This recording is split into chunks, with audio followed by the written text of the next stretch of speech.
Hello and welcome to our YouTube channel, The Learning Platform। आइए आज हम लोग क्लास 10 का शुरुआत करते हैं।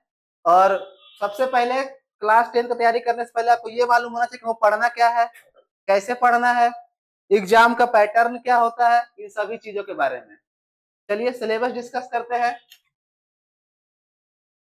सबसे पहला चैप्टर का नाम है रियल नंबर। चैप्टर का नाम क्या है?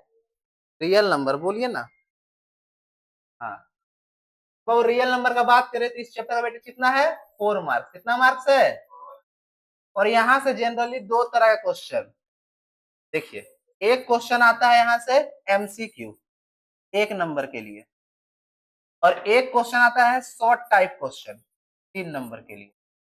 क्वेश्चन कैसा आता है तो बात करें तो यहाँ से question generally HCF and LCM से, या फिर आता है रेशनल और इरेशनल से। मतलब कुल मिला के इरेशनल से ही देखा गया है हमेशा, इरेशनल से। यही दोनों टॉपिक से 3 नंबर का क्वेश्चन पूछा जाएगा और 1 नंबर का एमसीक्यू। तो दिक्कत बाबू कैसा क्वेश्चन आएगा तो √2 √5 वाला, इस टाइप का क्वेश्चन जनरली एग्जाम में पूछा जाता है प्रूफ करने के लिए, और नहीं तो वर्ड प्रॉब्लम वगैरह भी आ सकता है।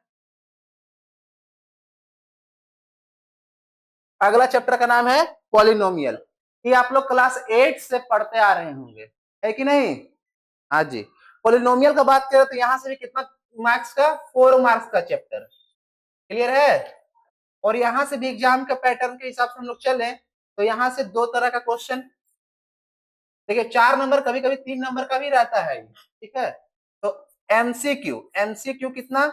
एक क्वेश्चन 1 नंबर के लिए।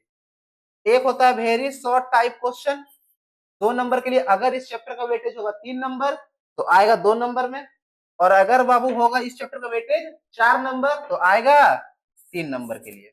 तो दिक्कत ये है चैप्टर 2 बाबू। यहाँ पर ही अगर ऑब्जेक्टिव का बात करें तो फिक्स है, यहाँ से ऑब्जेक्टिव में क्या आएगा? ग्राफ वाला क्वेश्चन। कौन सा क्वेश्चन? ग्राफ वाला।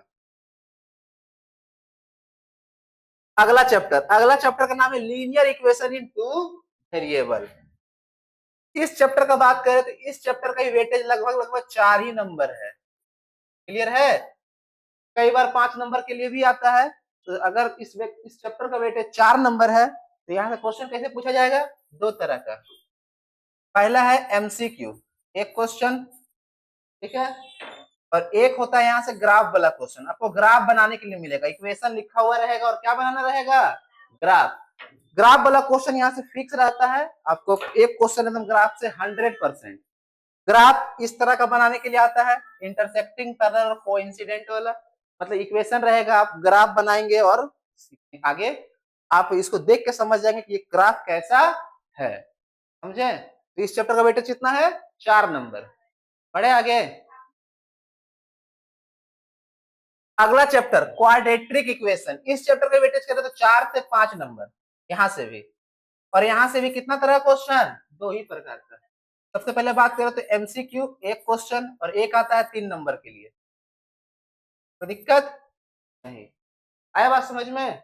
जनरली यहां से वर्ड प्रॉब्लम, कौन सा क्वेश्चन आएगा? Word problem. ठीक है, यहां तक कोई दिक्कत नहीं ना है? नहीं। आगे बढ़े। अगला चैप्टर का नाम है बाबू अर्थमेटिक प्रोग्रेशन। ये आप लोग के लिए एकदम क्या है? नया चैप्टर है।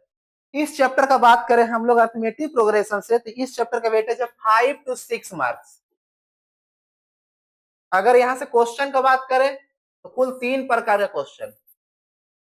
सबसे पहला बात करें तो वो क्या आएगा? एमसीक्यू। एक क्वेश्चन क्या आएगा? एमसीक्यू। एक आता है वेरी शॉर्ट क्वेश्चन 2 नंबर में। और अभी सीबीएसई गाइडलाइन के हिसाब से चले तो एक क्वेश्चन आता है यहाँ से कॉम्पिटेंसी बेस्ड क्वेश्चन। इतना लंबा क्वेश्चन लिख देगा, और आंसर इतनी को रहेगा। समझ में आया? तो ये है कॉम्पिटेंसी बेस्ड क्वेश्चन, एक एग्जाम में यहाँ से आता है। हम लोग ये सब चीज बारे में सीखेंगे, last term, first term, some of the end terms, और ये बहुत सारा चीज के बारे में। कोई दिक्कत? अगला चैप्टर है कोऑर्डिनेट ज्योमेट्री।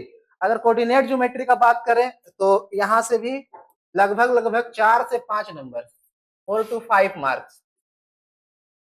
क्वेश्चन पैटर्न तो वही पहले देखिए, एमसीक्यू वेरी करेगा।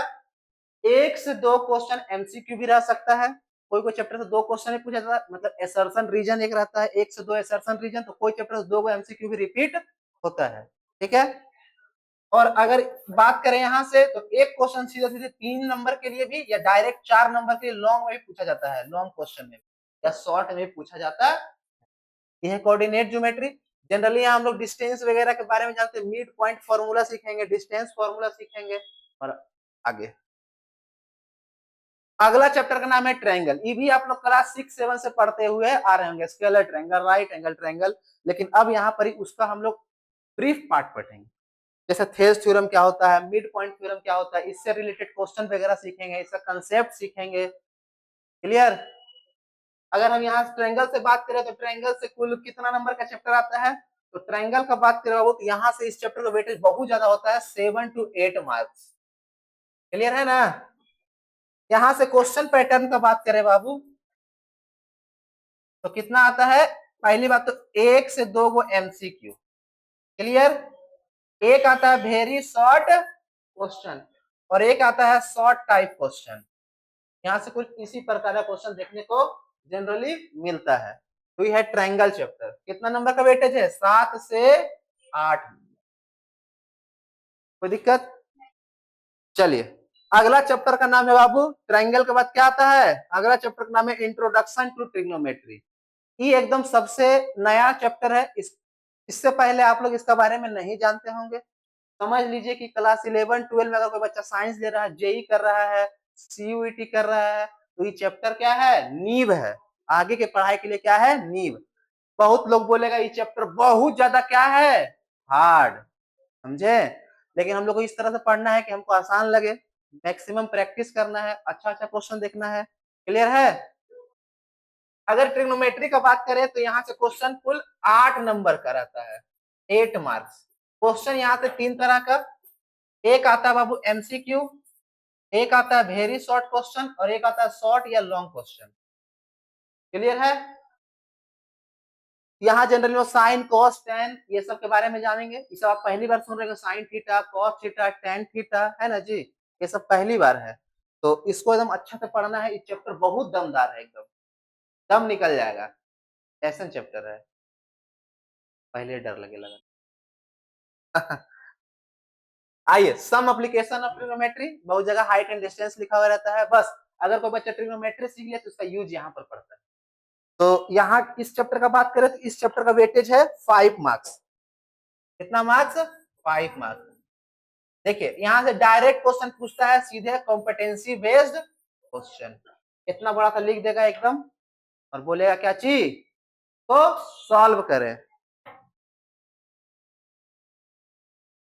चलिए कोई दिक्कत। यहाँ से एमसीक्यू बहुत ही कम देखा गया है, मतलब नहीं के बराबर आता, नहीं ही आएगा, सीधा आएगा लंबा चौड़ा क्वेश्चन। दिक्कत। अगला चैप्टर का नाम है सर्कल। ये भी क्लास 6-7-8 से आप लोग देखते आ रहे हैं सर्कल बारे में, भाई डायमीटर क्या होता है, कॉर्ड क्या होता है, उसके बाद उसमें बात करें तो रेडियस क्या होता है, सेक्टर क्या होता है, आर्क क्या होता है, ये सब चीज है। तो अगर सर्कल चैप्टर से हम लोग बात करें तो इस चैप्टर का वेटेज है 5 to 6 मार्क्स, है ना। और यहाँ से अगर हम क्वेश्चन की बात करें बाबू, इसका बात कर रहे हैं क्वेश्चन का, तो 3 तरह का क्वेश्चन। सबसे पहले तो एक एमसीक्यू, कभी कभी क्या होता है कि 4 नंबर के डायरेक्ट भी क्वेश्चन आता है, या कभी कभी ऐसा होता है कि एक और देगा वेरी शॉर्ट क्वेश्चन और एक देता है शॉर्ट या लॉन्ग टाइप क्वेश्चन। क्लियर है। ये है हम लोग का पैटर्न, जहां हम लोग बहुत सारा थ्योरम वगैरह के बारे में जानेंगे। जनरली ये 2 थ्योरम होता है, हमेशा पूछा जाता था, लेकिन 2025 में नहीं पूछा, एक को थ्योरम नहीं आया, बच्चा लोग सब रट रट के गया। ये थ्योरम तो सब कोई बताया, हम भी बताए भाई कि ये थ्योरम आने आना है, लेकिन आया नहीं, इससे रिलेटेड क्वेश्चन आया। बढ़े आगे। अगला चैप्टर का नाम है एरिया रिलेटेड टू सर्कल। ये है 4 मार्क्स का, या 5 मार्क्स में भी कभी कभी देखा गया है, तो 4 मार्क्स या 5 मार्क्स का क्वेश्चन यहाँ से आता है। यहाँ से क्वेश्चन 2 ही तरह का मिलता है देखने को। सबसे पहला का नाम है एमसीक्यू एक, और एक डायरेक्ट आता है 3 से 4 नंबर के लिए शॉर्ट टाइप क्वेश्चन। यहाँ हम लोग जनरली सेक्टर का बात करते हैं, एरिया का बात करते हैं। क्लियर है। तो ये है अगला chapter area related to circle. अगला चैप्टर का नाम है बाबू सरफेस एरिया एंड वॉल्यूम। ये भी आप लोग क्लास 9 में भर भर के पढ़े, 7 में भी पढ़े, 8 में भी पढ़े। तो इस चैप्टर का वेटेज कितना है? इस चैप्टर का वेटेज जो है वो है 6 मार्क्स। कितना मार्क्स? 6।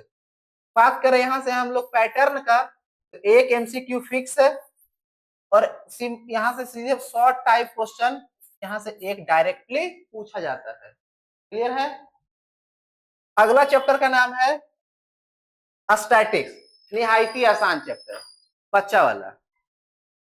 स्टैटिक्स पढ़े होंगे आप लोग 7, 8, 9 में। मीड, मीडियन और मोड, ये तीनों चीज हम लोग को वापस क्लास 10 में पढ़ना है। और यहां से डायरेक्ट क्वेश्चन आता है सीधे बड़ा। कितना नंबर का डायरेक्ट क्वेश्चन? 4 नंबर या फिर 5 नंबर का डायरेक्ट मिलेगा। एमसीक्यू नहीं देखने को मिलेगा, यहाँ से डायरेक्ट देखो बना देगा, एकदम टेबल वगैरह दे देगा, वहां से पूछेगा मीन, मोड और मीडियन तीनों पूछ सकता है। और में भी क्वेश्चन आता है और करके। क्लियर? आगे बढ़े। अगला चैप्टर का नाम है बाबू प्रोबेबिलिटी। अगेन बहुत ज्यादा आसान चैप्टर, 9 में पढ़े हैं आप लोगों को, तो रिलेटेड था नहीं। चलिए, तो इस चैप्टर का वेटेज का बात करें प्रोबेबिलिटी का, तो 4 to 5 मार्क्स। यहाँ से 2 क्वेश्चन, एक आता है क्या चीज? एमसीक्यू, और एक डायरेक्टली 3 से 4 नंबर के लिए। समझे? ये हम लोग का एग्जाम का सिलेबस और पैटर्न। और बस कोशिश करना है कि रेगुलर रहे, है ना। जैसे हम रेगुलर आते हैं एकदम डेली टाइम पर, वैसे आप लोग को भी कहाँ आना है? टाइम पर क्लास आना। और जो यूट्यूब पर है भाई, उसको भी टाइम पर डेली आना है। ये बजे जखनी मन करे तखनी। यूट्यूब पे थोड़े का टाइम लिमिट है कि नहीं? यहाँ तक क्लियर हुआ? तो यही था हम लोग का सिलेबस। एकदम जोरदार तरीके से तैयारी करना है, एकदम माँ कसम खा लेना है। माँ कसम खा लेना है क्या करने के लिए? पढ़ाई करने। इस बार हम माँ कसम खाते हैं कि पूरा साल भर मन लगा के पढ़ेंगे, जबरदस्ती का हम अब्सेंट नहीं करेंगे। अब्सेंट कीजिएगा तो आपका दिक्कत, हम कुछ नहीं करेंगे। समझ में आया? तो बाबू जितना दिन क्लास चलता है 2-4 दिन छोड़ करके बाकी रेगुलर रहिए, जैसे हम रेगुलर रहते हैं। जल्दी छुट्टी मारते हैं? कोई दिक्कत आया? तो ये था पूरा का पूरा सिलेबस।